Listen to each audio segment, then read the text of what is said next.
वार्तांकन रोखठोक बातमी। जुळे सोलापूरला जोडणारा अत्यंत महत्त्वाचा समांतर रेल्वे पूल 1.5 वर्षात पूर्ण न होता त्याचं काम रखडले असून आज तागायत फक्त 10% काम पूर्ण झालंय। या भागातील कल्याण नगरची 150 mm पाण्याची लाईन अद्याप शिफ्ट केली नाहीये। आसरा पुलावरून वाढलेली वाहनांची संख्या व होणारी कोंडी यामुळे नागरिक व गाड्यांच्या सुरक्षेसाठी 16 मीटरचा समांतर रेल्वे पूल बनवण्याचा निर्णय घेण्यात आला होता।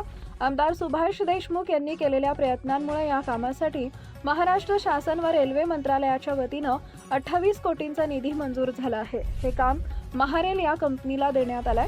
प्रत्यक्ष कामाची सुरुवात ही 6 जुलै 2023 रोजी झाली होती। दरम्यान पुलाच्या बाजूला असलेली झाडे, MSCBचे पोल, इलेक्ट्रिक डीपी, वायरी, जलवाहिनी, शेजारी असलेली रिटर्न वॉल ही कामं झाली आहेत। सध्या हे काम बंद असल्यानं ते होणार की नाही अशी शंका व्यक्त केली जात आहे। हे काम सांगलीच्या CS कन्स्ट्रक्शन्सकडे देण्यात आलं आहे।